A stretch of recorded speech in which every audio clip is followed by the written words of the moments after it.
This segment of the news has been brought to you by Sun Oil Limited. Welcome back. A love triangle gone bad as a Bahamian woman and her roommate is murdered over in Miami, Florida. We're told that the victim's 35-year-old Sophie Strawn, whose body was discovered in her high-rise condo just east of Biscayne Boulevard around 9 p.m. on Tuesday.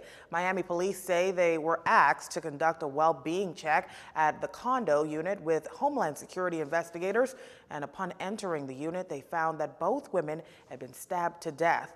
Local 10 News in Miami, Florida reported that Franklin Williams, who's 46, was later taken into custody. Local 10 News also reported that the two victims lived with Williams, and he was reportedly the longtime boyfriend of Strawn Simpson. Williams appeared in court on Thursday in a bond hearing, of which he was later charged. Records revealed that Williams is also facing charges in separate cases for alleged racketeering, money laundering, grand theft, and the fraudulent use of identification. Freetown MP Dionisio D'Aguilar and National Security Minister Marvin Dames in talks to come up with ways to so-called stabilize and bring some comfort to area residents in wake of Thursday's double homicide. I think you need an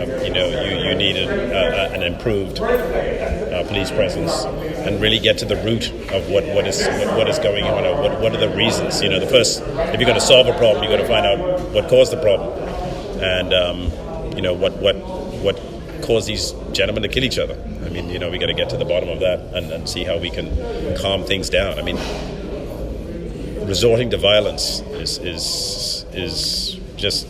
It shouldn't happen. You should try and reason through a problem rather than killing each other. I mean, that doesn't achieve anything. Mr. D'Aguilar admits Thursday was not a good day in Freetown. It's always troubling when you have acts of violence like this. And, all I can try to do as the Member of Parliament is to create opportunities for my constituents to empower themselves and to improve the condition of their lives. That's I can create the opportunities, and that's what I'm attempting to do, both in my job as Minister of Tourism, in growing our tourism sector, and in my constituency office, in terms of empowering people through preparing them for jobs,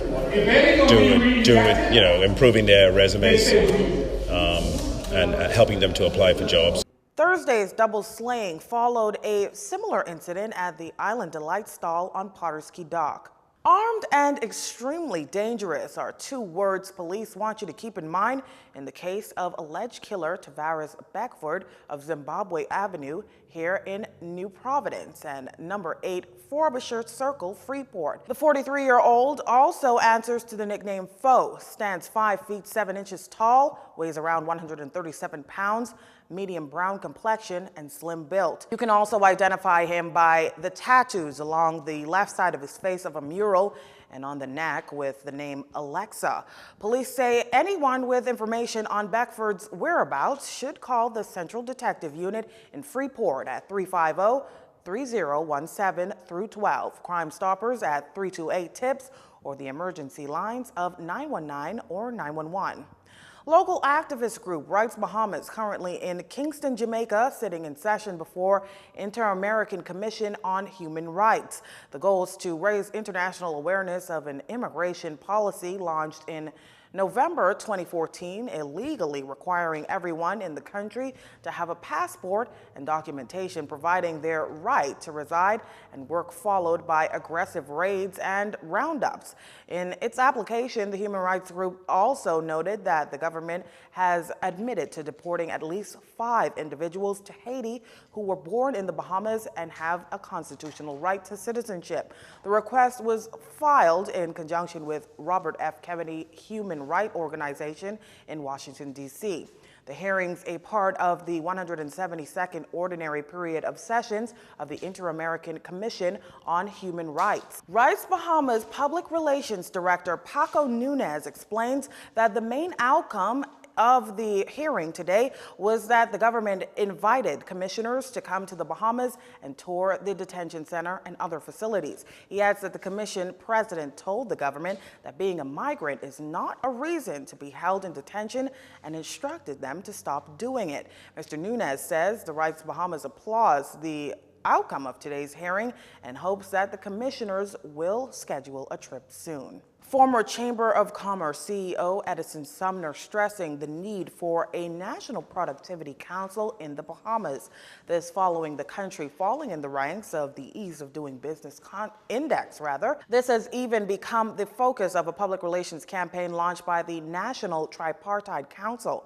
But Mr. Sumner contends that to truly create productivity improvements within the economy, there needs to be a high level of coordination, clear goals, and actionable policy. Mr. Sumner says draft legislation has been created modeled after that in Barbados. Its objectives to establish a council. Its board will consist of 9 directors. A chairman who's appointed directly by the Prime Minister.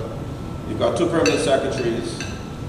You've got the employer representative, who can be appointed by a representative from either one from the public and the private sector, right? And the same approach true for the employee representative.